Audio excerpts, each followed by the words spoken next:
Hello and welcome to everyone. Welcome to BPSC concept वाला। BPSC concept वाला में आप सबका स्वागत है। जैसा कि आप देख रहे होंगे, हमारा करंट अफेयर का सीरीज चल रहा है। वो हम कहाँ से कर रहे हैं? वो हमारा जो बीपीएससी कॉन्सेप्ट वाले का जो मैगजीन आता है तर्कश, उसका वॉल्यूम 1 अभी कवर किया जा रहा है। उसमें क्या कवर कर रहे हैं हम लोग? National current affair.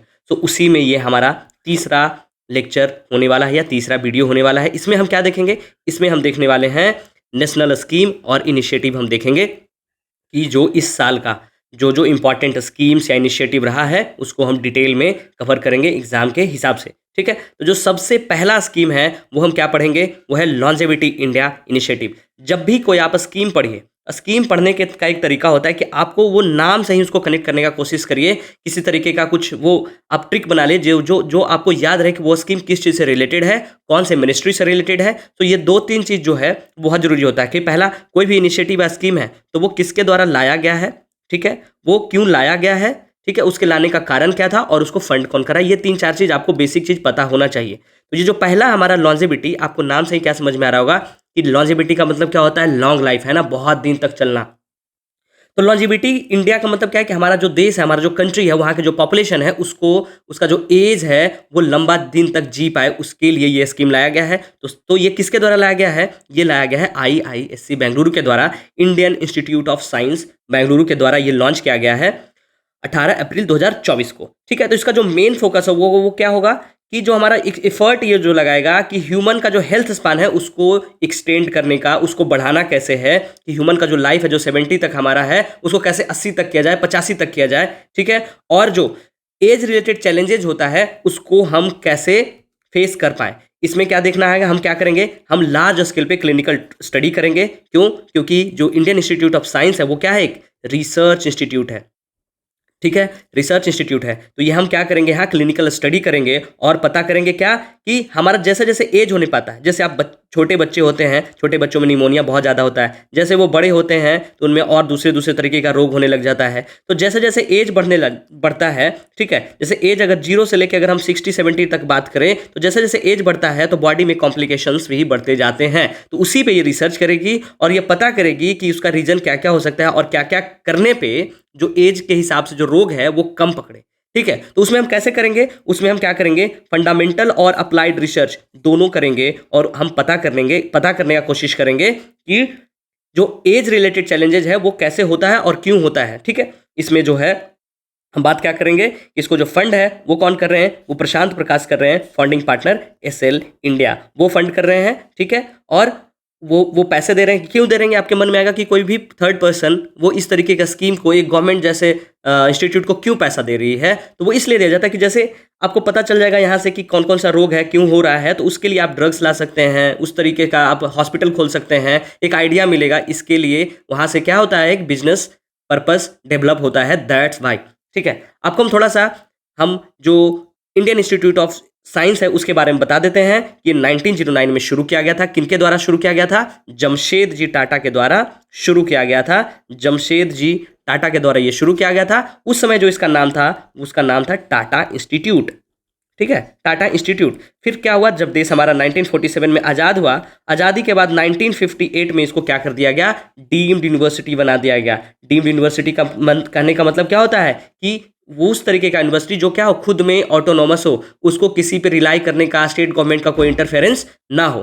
तो 1958 में इसको डीम्ड यूनिवर्सिटी बना दिया गया और 2018 में इसको क्या कहा गया? इंस्टीट्यूट ऑफ इमिनेंस का दर्जा दे दिया गया। ठीक है, और अभी 2024 है, ये 115 साल से ये कॉलेज चला जा रहा है। अगर हम बात करें इसके एलुमनाई की तो CV रमन जैसे दिग्गज आदमी, होमी जहांगीर बाबा जैसे दिग्गज आदमी, विक्रम साराभाई जैसे लोग यहाँ के एलुमनाई रह चुके हैं, सब यहाँ पढ़ चुके हैं या पढ़ा चुके हैं। ठीक है, अगर हम बात करेंगे इसका QS वर्ल्ड रैंकिंग का, QS वर्ल्ड रैंकिंग जो आपको पता है, उसमें अगर देखेंगे तो इंडिया में ये यूनिवर्सिटी रैंकिंग में फर्स्ट रैंक लाने वाला कॉलेज बनता है IISc बेंगलुरु। आपको क्या बताना है कि इसका वर्ल्ड रैंकिंग क्या है ना? पूरे दुनिया का अगर कॉलेज यूनिवर्सिटी का बात करेंगे तो ये यूनिवर्सिटी पूरे दुनिया में कितने नंबर पे स्टैंड करती है, 2024 में जो रैंकिंग आया है आपको बताना है। अब हम चलते हैं अपने अगले स्कीम पे। हमारा जो अगला स्कीम है उससे पहले एक आपको फैक्ट बता देते हैं। फैक्ट में ये क्या है कि अभी जो है WHO का एक स्टडी आया है, उसके हिसाब से क्या बोला गया है कि हम लोग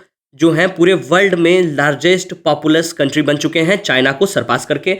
और क्या, और बोला गया है कि 2050 आते आते हमारा जो कंट्री का जो एज का जो एक एवरेज एज होगा, वो अगर 60 से ज़्यादा एज के लोगों को देखेंगे तो उनका जो पॉपुलेशन है वो कितना हो जाएगा, 31 करोड़ हो जाएगा। ये आप बोलेंगे ये डेटा हमारे लिए इंपॉर्टेंट कैसे है? हमारे लिए इंपॉर्टेंट कैसे है कि प्रीलिम्स में भी पूछा जा सकता है, या तो जब आप पॉलिसी मेकिंग करेंगे तो ये डेटा आएगा कि हम इस तरीके का स्कीम लाना चाहिए जो 60 साल से ज़्यादा का है ना, उन उन तरह के लोगों के लिए हेल्पफुल होगा। हमारा जो दूसरा है वो है आधारशिला। आधारशिला नाम से क्या आपको समझ में आ रहा है? आधार, आधार का मतलब क्या होता है? फाउंडेशन, बेस, है ना। ये किस चीज़ के लिए है? यह है national curriculum for early childhood care and education.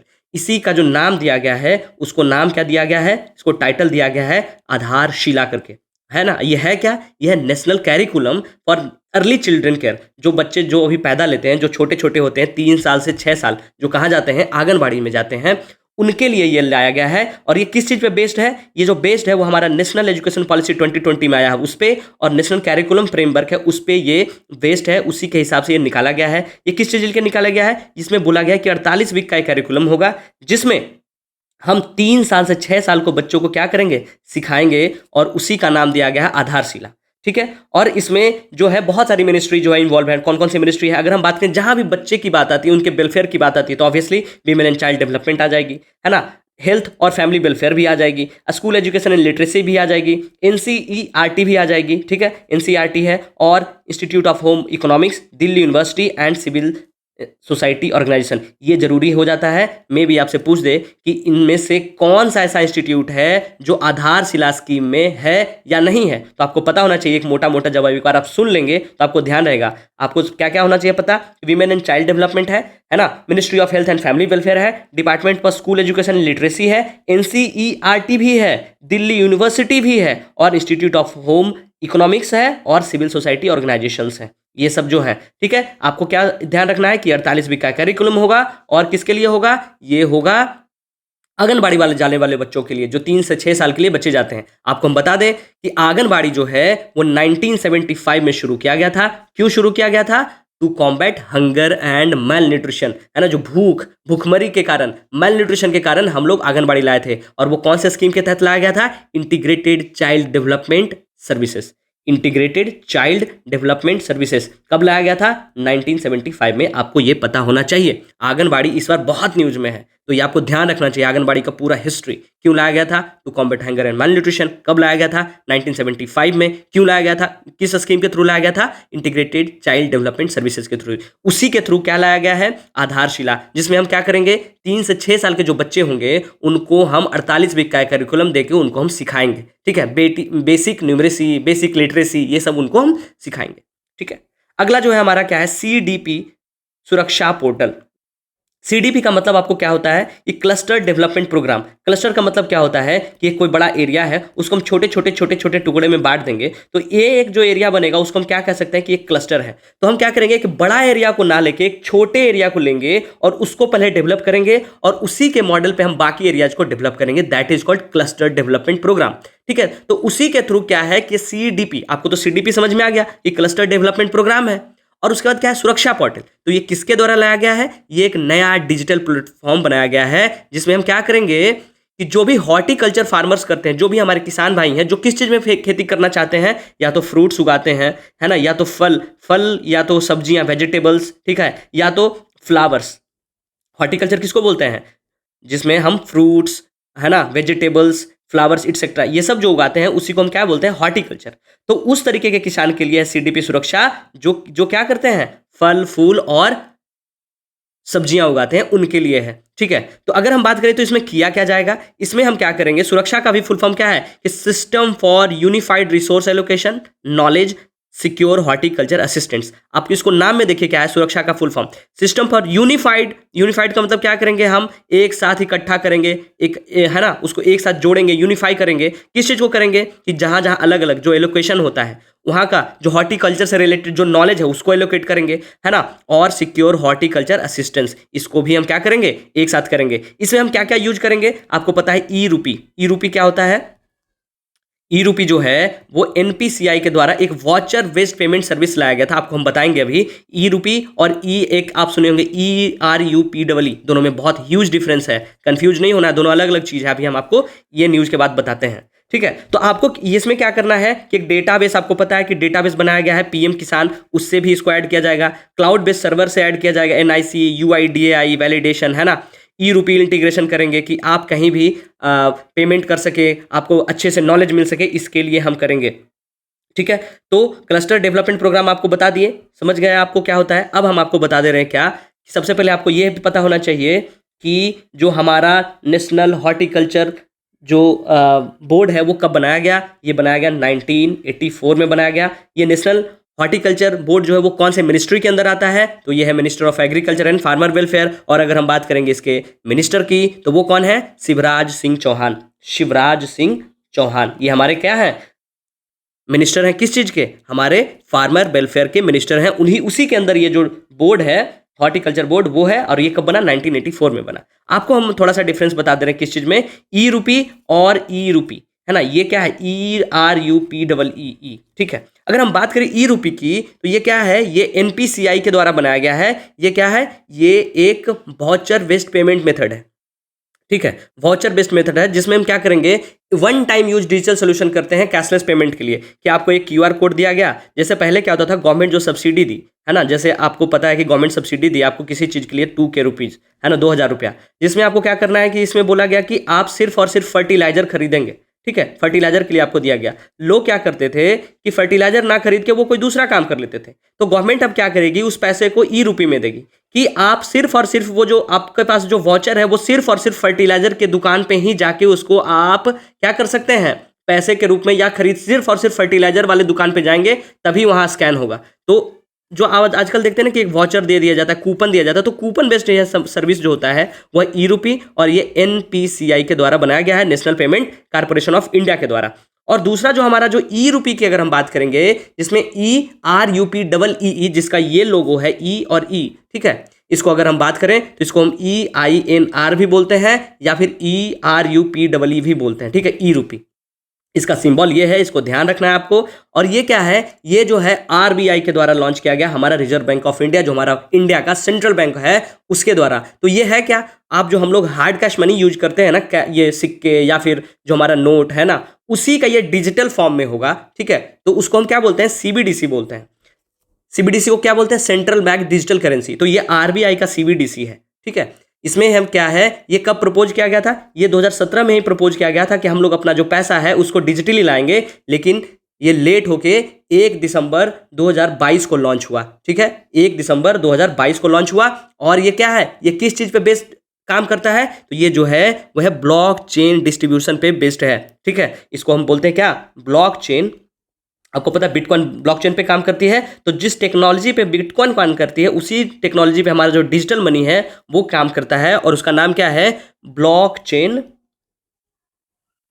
Distributed laser technology, इस पे काम करती है ये, ठीक है। तो आपको बस ये ध्यान रखना है कि ये जो है हमारा डिजिटल मनी है। तो RUPEE जो जहां भी आएगा ना, वो हमारा क्या आएगा, वो हमारा RBI के द्वारा जो हमारा डिजिटल मनी है, इसको आप कहीं भी यूज कर सकते हैं। जैसे आप जो पैसा का कहीं भी यूज कर सकते हैं, जो कैश वाला पैसा होता है, कागज वाला, उसी तरीके से इसको आप कहीं भी स्कैन करके कर सकते हैं। लेकिन जो ई रूपी है, RUPI वाला, जो NPCI के द्वारा बनाया गया है, ये क्या, एक वाउचर जैसा है, इसको आप कहीं भी यूज नहीं कर सकते हैं। तो यही है इसका बेसिक डिफरेंस, ठीक है। आपको समझ में आ गया होगा।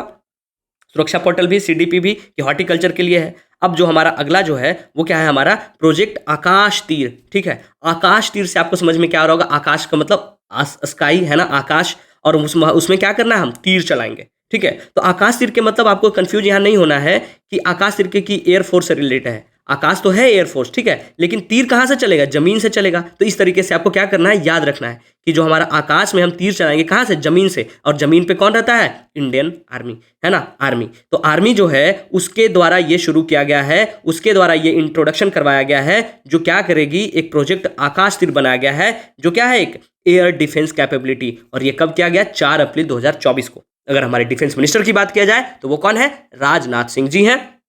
ठीक है। तो ये डेवलप किसके द्वारा किया गया है? ये जो डेवलप किया गया है वो है BEL, भारत इलेक्ट्रॉनिक्स लिमिटेड के द्वारा, जो कहाँ, गाजियाबाद के द्वारा ये लॉन्च किया गया है। BEL क्या है? ये मिनिस्ट्री ऑफ डिफेंस के अंदर आने वाला एक PSU है, पब्लिक सेक्टर अंडरटेकिंग है। ठीक है, अगर हम बात करें मिनिस्ट्री ऑफ डिफेंस की, तो उसके अंदर कितने नंबर ऑफ PSU हैं? शायद 16 नंबर ऑफ PSUs हैं, उसमें से एक BEL है। ठीक है, ये किस तरह की कंपनी है? नवरत्न स्टेटस कंपनी है, नवरत्न BEL। ठीक है, और नवरत्न के ये जो BEL है उसके डायरेक्टर हैं, उनका नाम क्या है? मनोज जैन। कभी कभी ये PCS जैसे एग्जामों में पूछ देता है, Manoj Jain is the director of BEL। BEL is the PSU undertaking ministry of defence, ministry of defence के अंदर ये आता है। ठीक है, तो ये क्या करेगी? ये क्या करेगी कि आकाश में जो भी अगर फ्रेंडली एयरक्राफ्ट आएगी तो उसको भी रिकग्नाइज कर लेगी कि ये हमारे फ्रेंडली कंट्री के हैं, और अगर हमारा दुश्मन का भी आएगा जैसे पाकिस्तान, चाइना, है ना, तो उसको क्या करेगी? ये डिस्ट्रॉय कर देगी। कहाँ? आकाश में ही। और ये कैसे लॉन्च किया जा सकता है? ये व्हीकल पे भी, या तो फिर मोबाइल मतलब हाथ में लेके भी लॉन्च कर सकते हैं। ये दोनों तरीके से लॉन्च कर सकते हैं। तो आपको ध्यान रखना है, प्रोजेक्ट आकाश तीर, it is a project by army made by BEL। BEL क्या है? मिनिस्ट्री ऑफ डिफेंस के अंदर एक PSU है, नवरत्न स्टेटस है, और ये क्या है? एक unprecedented level of situation awareness and control for the forces. इसके लिए एक मिसाइल बनाया गया है। ये व्हीकल बेस्ड और मोबाइल बेस्ड दोनों है। उसके बाद अगर हम बात करेंगे तो इंपॉर्टेंट फैक्ट की एक बात करेंगे, तो जिसमें इसी तरीके का एक जो है नेवी के लिए बनाया गया है, उसका नाम क्या है? सारंग। सारंग क्या है? Electronic support for major system of helicopter to the Indian Navy. ठीक है, और हमारा जो DRDO का एक प्रोग्राम है, समुद्रिका प्रोग्राम, समुद्रिका, वो हम आपको बता रहे हैं समुद्रिका क्या है। तो समुद्रिका जो है, प्रोग्राम समुद्रिका, वो किसके द्वारा लॉन्च किया गया है? DRDO के द्वारा। DRDO जो है मिनिस्ट्री ऑफ डिफेंस के अंदर काम करती है, और इसके अंदर क्या है? समुद्रिका जो है वो क्या करेगी? डिजाइन करेगी इंडिजीनियस, मतलब हमारे, हम किसी के बाहर से, रशिया, चाइना, जापान, US, किसी का हम हेल्प नहीं करेंगे। हम अपना थ्योरी, अपना एजुकेशन, अपना पढ़ाई पे करके हम इंडिजीनियसली इसको डेवलप करेंगे। जो क्या करेगा? 7 इलेक्ट्रॉनिक वारफेयर सिस्टम बनाएगा, है ना। इसमें कितने तरह के मिसाइल बनेंगे? 7 मिसाइल बनेंगे, जो क्या होगा? इलेक्ट्रॉनिक वारफेयर सिस्टम पे काम करेगा। और वो क्या करेगा? डिफरेंट प्लेटफॉर्म पे, जैसे नेवी के लिए शिप पे या हेलीकॉप्टर से या एयरक्राफ्ट से लॉन्च किया जा सकता है, आर्मी के लिए भी अलग से। तो इसमें ना 2 तरह का प्रोजेक्ट है। पहला कि शिप बॉर्न प्रोजेक्ट, है ना, कि शिप पे रख के आप उसको लॉन्च कर सकते हैं। दूसरा क्या है? एयरबॉर्न, कि हवा से ही आप उसको लॉन्च कर सकते हैं, हेलीकॉप्टर से। ठीक है, तो जो शिप बॉर्न लॉन्च है उसका जो 3 बनाया जा रहा है, उसका नाम क्या है? शक्ति, नयन और तुषार। ये ध्यान रखना है कि प्रोजेक्ट समुद्रिका पहले है क्या? तो ये इलेक्ट्रॉनिक वॉरफेयर सिस्टम है। किसके लिए बनाया जा रहा है? नेवी के लिए। उसमें भी 2 तरह का कैटेगराइजेशन किया गया है, कि पहला कि शिप बेस्ड, कि हम शिप पे करके उसको हम छोड़ सकते हैं। दूसरा क्या? एयरबॉर्न, है ना, कि उसको हम हवाई फायर कर सकते हैं, हवा में ही हेलीकॉप्टर से छोड़ देंगे। तो जो शिप बॉर्न सिस्टम है उसमें 3 बनाया जा रहा है। उसमें कौन कौन सा है? शक्ति, नयन और तुषार। या फिर आपसे सीधा सीधा ये पूछ सकते हैं कि what is Shakti, Nayan and Tushar? So these are the क्या? इंडिजिनियस वारफेयर सिस्टम्स हैं। ठीक है, और जो एयरबॉर्न है उसका नाम है सारंग, साराक्षी और सर्वाधिरी और निकाश, है ना। ये इंडियन नेवी को दिया जाएगा 12 नंबर ऑफ शक्ति and 7 number of Nayan system. ठीक है, तो ये ध्यान रखना है कि एयरबॉर्न जो है वो कौन कौन सा है? सारंग, साराक्षी, सर्वधारी और निकाश। और जो शिप बॉर्न है वह शक्ति, नयन और तुषार। ठीक है, ये ध्यान रखना है आपको। समुद्रिका किसका है? DRDO का है, और वो क्या है? एक इलेक्ट्रॉनिक वारफेयर सिस्टम बनाया जा रहा है, जिससे हम क्या कर सकते हैं? दूसरे जो मिसाइल्स हैं, दूसरे का जो एयरक्राफ्ट है, उसको हम सीधा सीधा उड़ा सकते हैं। तो आपको ये समझ में आ गया होगा कि सारंग क्या है। सारंग क्या है? इलेक्ट्रॉनिक सपोर्ट मेजर सिस्टम है, जो इंडियन नेवी को हेलीकॉप्टर से यूज किया जा सकता है, और समुद्रिका भी आपको बता दिए। ठीक है, अब अगला जो है हमारा वो क्या है कि इंडिया जो है अपना पहला कार्टी सेल थेरेपी जो है कैंसर ट्रीटमेंट के लिए होम ग्रोन, पहली बार हम लोग खुद से, है ना, बिना किसी दूसरे कंट्री के हेल्प लिए बिना हम लोग अपना कार्टी सेल थेरेपी बना लिए हैं, कार्टी सेल डेवलप कर लिए हैं, जो किस चीज़ में हेल्प करेगा? कैंसर के ट्रीटमेंट में हेल्प करेगा। तो ये 4 अप्रैल को हमारे जो प्रेसिडेंट हैं द्रौपदी मुर्मू, उनके द्वारा ये लॉन्च किया गया। कहाँ लॉन्च किया गया?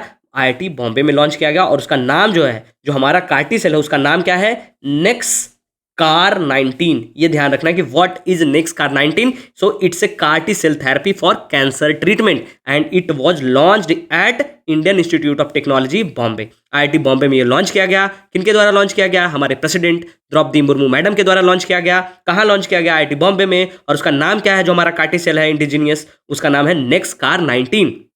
ठीक है। ये डेवलप किसके द्वारा किया गया था? तो ये जो डेवलप जो किया गया था वो आईआईटी बॉम्बे और टाटा मेमोरियल सेंटर, जो टाटा मेमोरियल हॉस्पिटल्स हैं टीएमएच, उसी का जो टाटा मेमोरियल सेंटर मुंबई में जो कैंसर संस्थान है, उसी दोनों के द्वारा डेवलप किया गया था। ये क्या है? एक जीन बेस्ड थेरेपी है जो क्योर क्या करेगा? डिफरेंट डिफरेंट टाइप ऑफ जो कैंसर होता है, ब्लड कैंसर है ना, और आप कभी सुनते होंगे स्किन कैंसर या breast cancer, different different cancer जो भी होते हैं उनको ये क्योर करेगा।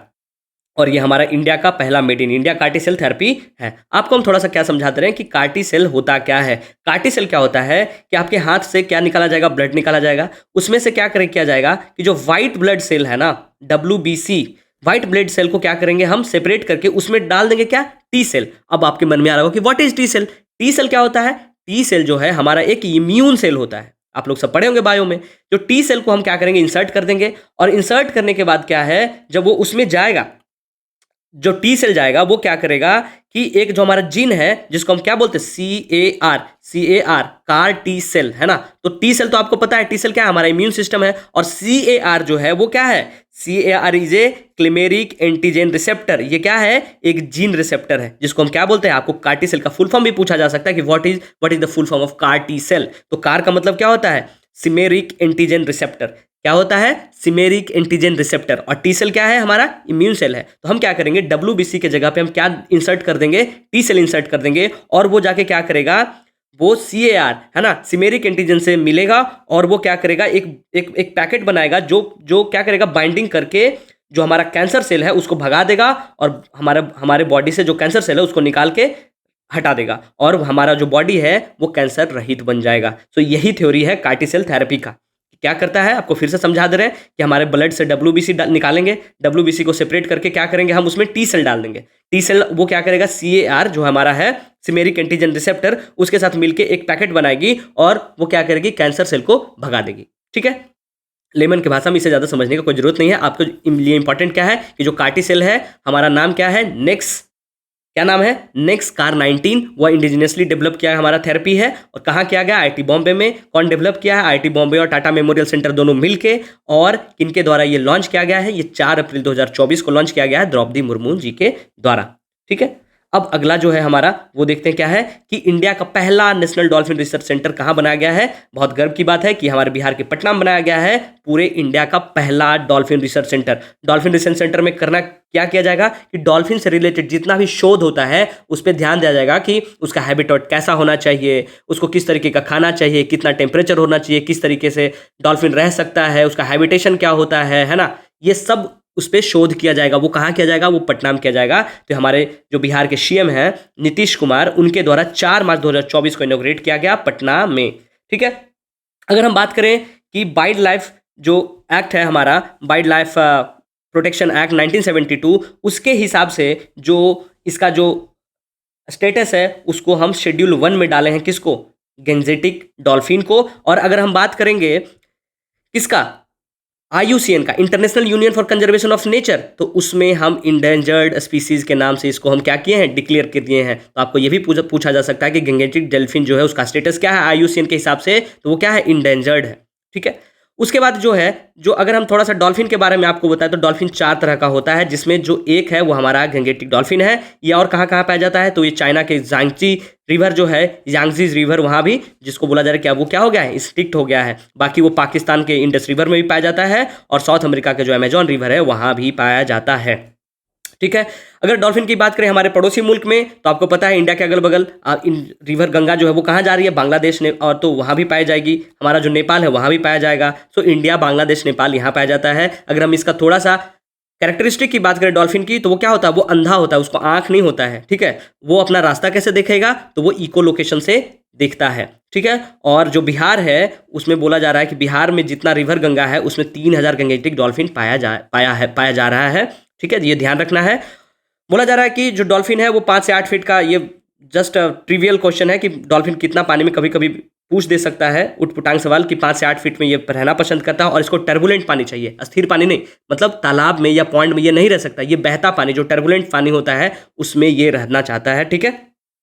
बस अगला जो हमारा है वो है कीर्ति प्रोग्राम। कीर्ति प्रोग्राम क्या है कीर्ति से आप कीर्ति का फुल फॉर्म आपको ध्यान में रखेंगे, आपको ये सवाल बन जाएगा। कीर्ति का फुल फॉर्म क्या होता है? Khelo India rising talent identification. ठीक है, तो खेलो इंडिया राइजिंग टैलेंट आइडेंटिफिकेशन कि खेलो इंडिया के तहत जो भी देश के कोने कोने से छोटे जगह में अगर किसी के पास टैलेंट है स्पोर्ट्स में, उसको हम क्या करेंगे? निकाल के लाएंगे और उसको हम ट्रेन करेंगे, और ट्रेन करके हम क्या बनाएंगे? उसको वर्ल्ड लेवल का एथलीट बनाएंगे। उसी का ये प्रोग्राम है, Khelo India rising talent identification programme. ये कब लॉन्च किया गया? ये लॉन्च किया गया मार्च 14, 2024 को। ठीक है, तो ये कौन से मिनिस्ट्री के अंदर आता है? Obviously youth affair and sports के मिनिस्ट्री के कारण। तो उस समय जो थे अनुराग ठाकुर साहब थे। अभी कौन है? आपको कमेंट करके बताना है कि अभी हमारे minister of youth affair and sports कौन है। आपको एक हिंट दे रहे हैं कि ये पिछले कैबिनेट में हेल्थ मिनिस्टर थे। पिछले कैबिनेट में क्या थे? हेल्थ मिनिस्टर थे। हिंट दे रहे हैं आपको। ठीक है, और ये गुजरात से है। तो ये हम देखेंगे कि कीर्ति प्रोग्राम में कौन से एज ग्रुप, तो 9 से 18 साल के एज ग्रुप को हम क्या करेंगे? एम करेंगे, क्योंकि जितने कम एज में हम लेंगे उतने अच्छे एथलीट बनने की चांसेस होता है। हम क्या करेंगे? हंट टैलेंट करेंगे और देखेंगे कि खेलो इंडिया मिशन जो हमारा लॉन्च किया गया था, तो खेलो इंडिया लॉन्च जो है हमारा कब लॉन्च किया गया था? खेलो इंडिया स्कीम 2017-18 में लॉन्च किया गया था। किस लिए किया गया था? To revive the sports culture in India. कि हमारा जब ओलंपिक होता है तो आप देखते होंगे कि हम लोग कितना कम मेडल लेके आते हैं। तो उसी के लिए क्या हमारे देश में टैलेंट की कमी है? जी नहीं। इसमें कमी किस चीज़ की है? तो टैलेंट को पहचानने की कमी है। इसी के लिए खेलो इंडिया स्कीम लाया गया था 17-18 में। ये पूछा जा सकता है, ध्यान रखिएगा। ईयर 2017-18 प्राइम मिनिस्टर के द्वारा लाया गया था, और ये फ्लैगशिप सेंट्रल सेक्टर स्कीम है ministry of youth affair and sports का। रिवाइव करेंगे स्पोर्ट्स कल्चर को। हमारे देश में जो एक्सेलेंसी है, स्पोर्ट्स का एक्सेलेंसी लाने के लिए हम इस पे काम करेंगे ग्रास रूट लेवल पे, और गांव-गांव जाके हम निकाल के लाएंगे स्कूल लेवल पे। स्कूल लेवल के बाद हम क्या करेंगे? डिस्ट्रिक्ट लेवल पे लाएंगे। फिर डिस्ट्रिक्ट लेवल से क्या करेंगे? स्टेट लेवल पे लाएंगे। स्टेट लेवल से क्या करेंगे? हम उसको नेशनल लेवल पे लाएंगे, और नेशनल लेवल पे लाके हम क्या करेंगे? उसको वर्ल्ड लेवल का एथलीट बनाएंगे। राइट? तो यही प्रोग्राम था जिसमें बोला गया है कि कीर्ति प्रोग्राम के अंतर्गत क्या किया गया है कि 50 सेंटर खोला गया है, जिसमें बोला गया है कि 20 लाख असेसमेंट किया जाएगा लोगों का, और हम लोग वहां से टैलेंट ढूंढ ढूंढ के लाएंगे। तो ध्यान रखना आपको कीर्ति का फुल फॉर्म बस कि Khelo India rising talent identification programme March 14, 2024 को लाया गया है। 9 से 18 साल के बच्चों को हम टारगेट करेंगे, और ये जो है वो कौन से मिनिस्ट्री के अंदर लाया गया है? Youth affair and sports. ठीक है, अगला जो हमारा है वो है diets of excellence. What is diets? Diets का फुल फॉर्म क्या होता है? District institute of education and training. District institute of education and training. जहां भी एजुकेशन और ट्रेनिंग की बात की आएगी, आपके मन में तुरंत आना चाहिए कि उसका मिनिस्ट्री कौन होगा? Ministry of education. Ministry of education को पहले क्या कहते थे? MHRD, human resources. ठीक है, मिनिस्ट्री ऑफ ह्यूमन रिसोर्सेस। ठीक है, तो MHRD उसका नाम बदल के कब नाम बदला गया, या बताइएगा कि मिनिस्ट्री ऑफ MHRD से ये मिनिस्ट्री ऑफ एजुकेशन कब हुआ, है ना? MHRD से मिनिस्ट्री ऑफ एजुकेशन MOE ये कौन से ईयर में बदला गया इसका नाम, आपको ये बताना है। तो उसके जो मिनिस्टर हैं वो कौन है? धर्मेंद्र प्रधान साहब हैं, और उन्हीं के द्वारा ये लॉन्च किया गया डाइट्स ऑफ एक्सेलेंस इनिशिएटिव मार्च 9, 2024 को। इसमें क्या किया जाएगा? इसमें किया जाएगा कि जो भी टीचर्स हैं, है ना, जो भी एजुकेटर्स हैं, जो एजुकेशनल पर्सनल हैं, उनको हम ट्रेन करेंगे, ना कि बच्चों को ट्रेन करेंगे। अगर जो पढ़ाने वाले अच्छे ट्रेंड होंगे तो ही बच्चे अच्छे से ट्रेंड होंगे। तो ये उनके लिए लाया गया है डाइट्स, जो है district institute of education and training. वो किनके लिए लाया गया कि हम हर एक डिस्ट्रिक्ट में जाएंगे इंडिया के, और national policy of education NPE 1986 के रिकमेंडेशन पे हम क्या करेंगे? उनको ट्रेनिंग देंगे। जो डाइट जो है वो डिजाइन किस चीज़ के लिए है?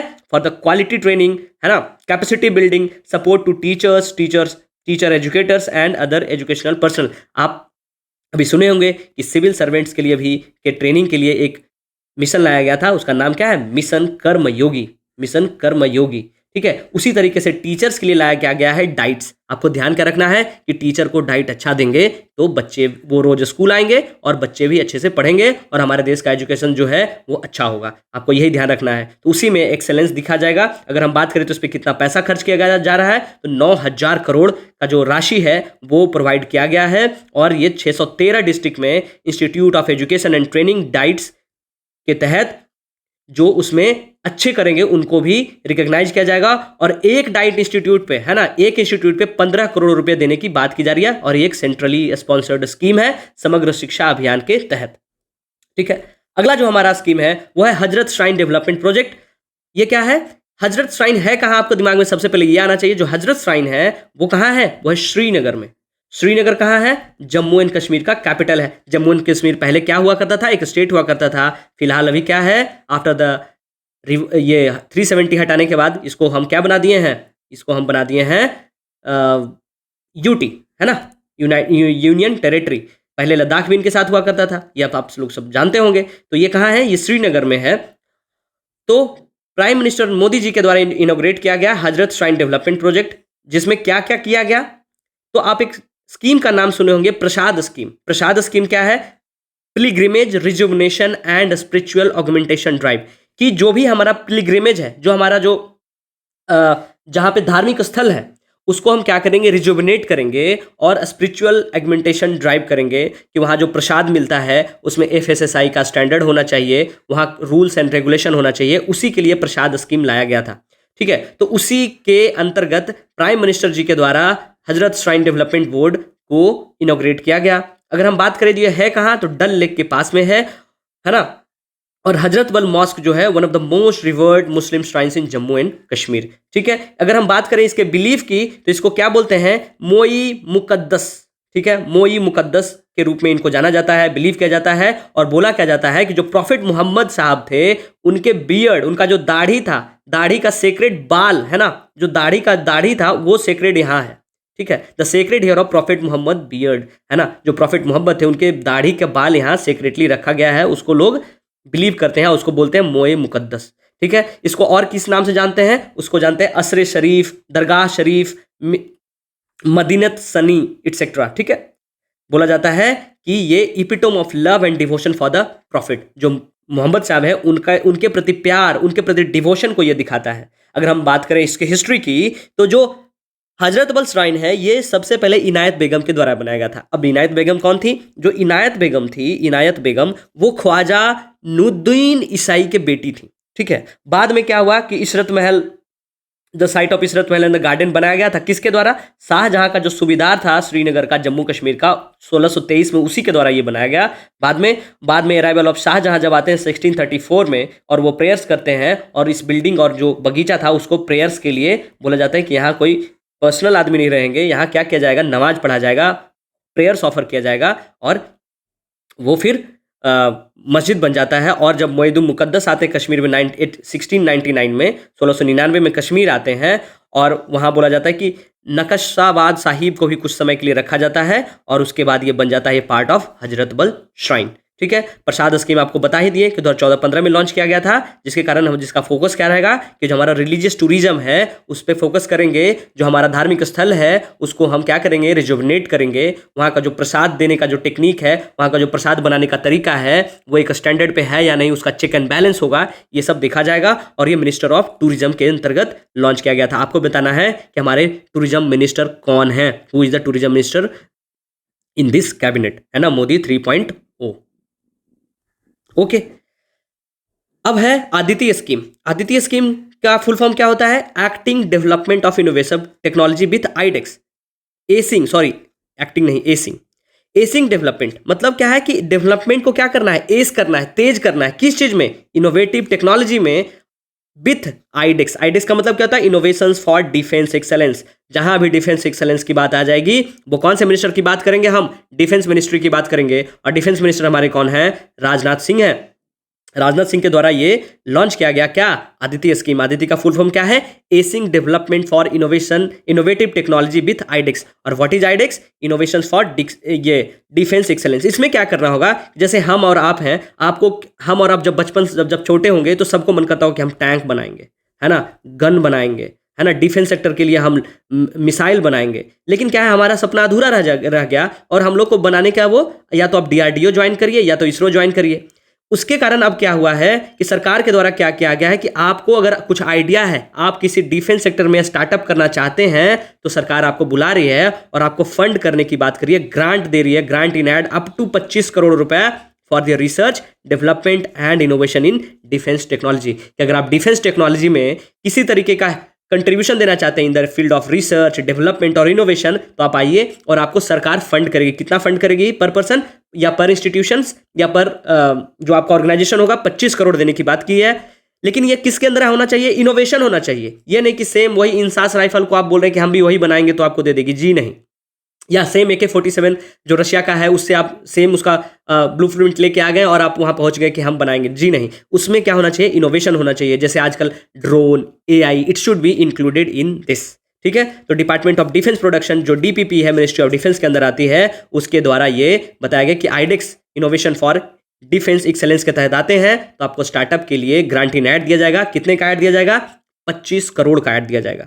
ठीक है, बोला गया है कि it aims to develop about 30 deep tech critical and strategic technology की 30 इस तरीके का जो टेक्नोलॉजी वाला जो जो इंस्टीट्यूशन होगा या ऑर्गेनाइजेशन होगा उसको ये फंड करेगी। ये जो है ये क्या क्रिएट करेगी? टेक्नोलॉजी वॉच टूल बनाएगी जो जो एक ब्रिज है किस चीज में? एक्सपेक्टेशंस और requirement of modern arm forces में, उसके गैप को क्या करेगी? खत्म करेगी। हमारे जो आज भी अगर हम देखेंगे पुलिस सर्विसेज की, तो पुलिस के पास आज भी बहुत ज्यादा पुराना गन्स है जो क्या है? समय पे चलता भी नहीं है। तो जो जो हमारा मॉडर्न आर्म फोर्सेस या मॉडर्न पुलिस के पास जो होना चाहिए, उसका जो एक्सपेक्टेशन है और रिक्वायरमेंट है, उसमें जो एक गैप है उसको क्या करेगी? टेक्नोलॉजी वॉच टूल बनेगी और उस गैप को क्या करेगी? खत्म करेगी। ठीक है, अगला जो है हमारा है one nation one student ID। हमारे देश में अभी क्या चलन चल क्या है? हर चीज को वन वन करने का। जैसे वन नेशन वन इलेक्शन अभी सुने होंगे, जिसके चेयरमैन कौन थे? कौन थे? हमारे जो बिहार के पहले राज्यपाल और हमारे देश के बाद में वो क्या बने? प्रेसिडेंट रामनाथ कोविंद जी। ठीक है, उनके चेयरमैनशिप में ये अभी द्रौपदी मुर्मू मैडम को सौंप दिया गया है।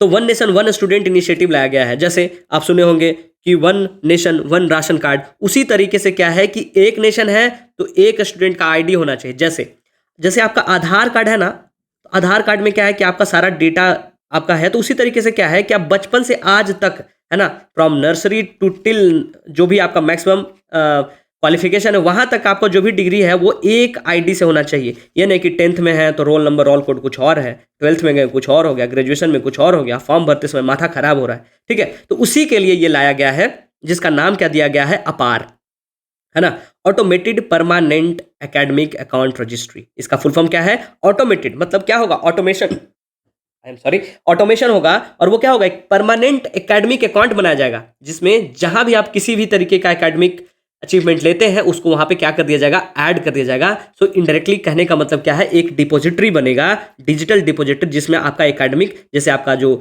डिजी लॉकर है उसके साथ भी इसको कनेक्ट कर दिया जाएगा। तो आपको ध्यान में क्या रखना है कि आपसे पूछ सकता है कि व्हाट इज अपार, तो अपार क्या है? अपार is a part of one nation one student ID initiative. इसका फुल फॉर्म क्या है? Automated permanent academic account registry, जिसमें बोला गया है कि 25 करोड़ लोगों को इसके अंदर बनाया जाएगा, जिसका एक नेशन और एक स्टूडेंट ID इनिशिएटिव के तहत इसको बनाया जाएगा। ये किसके द्वारा बताया गया? ये हमारा बताया गया एजुकेशन मिनिस्टर के द्वारा। कौन है? धर्मेंद्र प्रधान जी। कहाँ के रहने वाले हैं? उड़ीसा के रहने वाले हैं। उनके द्वारा बोला गया 13 फरवरी 2024 को, और ये लॉन्च किया गया one student one ID card. ठीक है, अपार को के बारे में आपको बता दिए कि नेशनल एजुकेशन पॉलिसी 2020 का एक पार्ट भी है, जिसमें क्या है? जितने भी बच्चे हैं सिंस चाइल्डहुड से लेके टिल आपका जो मैक्सिमम एजुकेशनल क्वालिफिकेशन होगा वो सबको आपका एक रिपोजिटरी, डिजिटल रिपोजिटरी बनाया जाएगा, उसमें ऐड किया जाएगा। ये ध्यान रखना है कि ये 12 डिजिट का एक अपार ID बनेगा। अपार आपको बताए थे अभी, अपार का फुल फॉर्म क्या होता है? अपार का मतलब क्या है कि automated permanent academic account registry. फिर से दोहरा रहे हैं, automated permanent academic account registry अपार। और अपार ID दिया जाएगा, वो कितने डिजिट का रहेगा? वो 12 डिजिट का एक परमानेंट और यूनिक ID होगा, जिसमें आपको शुरू से लेके लर्नर का, स्कूल का, गवर्न का जो आपका ट्रैक कर सकती है कि जहां जैसे आपका DV होता होगा तो वहां पे आपको सारा डॉक्यूमेंट लेके जाना होता होगा फिजिकली, जिसमें आपको डर भी होता होगा कि कहीं गिर जाएगा, कहीं गुम हो गया, चोरी हो गया, कोई छीन लिया, आग लग गया, वो सबको क्या करेगा? वो खत्म कर देगा। ठीक है, ये बोला गया है कि गेटवे होगा किसका? डिजी लॉकर का भी, इट्सेट्रा। आपको बस ध्यान रखना है अपार क्या है, और one nation one student ID initiative का एक पार्ट है, जिसमें 12 डिजिट का एक अपार ID भी मिलेगा। ओके, अगला जो है हमारा है PM Usha, prime minister Usha. Usha क्या है? उषा का मतलब क्या? उच्चतर शिक्षा अभियान। PM उषा, प्रधानमंत्री उच्चतर शिक्षा अभियान। पहले ये क्या था? ये था रूसा, राष्ट्रीय उच्चतर शिक्षा अभियान। उसी को बदल के क्या कर दिया गया? प्रधानमंत्री उच्चतर शिक्षा अभियान, PM उषा। पहले रूसा था, रूसा को बदल के क्या कर दिया गया? उषा। उषा जो था वो किसके तहत लाया गया था? नेशनल एजुकेशन पॉलिसी जो 2020 में आया था, उसी के तहत लाया गया था कि जो भी हायर एजुकेशन होगा उसमें क्या करेगी? वहाँ के इंफ्रास्ट्रक्चर में, वहाँ के एकेडमिक डेवलपमेंट में, रिसर्च में, डेवलपमेंट में गवर्नमेंट क्या करेगी? फंड करेगी हायर एजुकेशनल इंस्टीट्यूशंस को, HEIs को। उसी का नाम बदल के क्या कर दिया गया, पीएम उषा।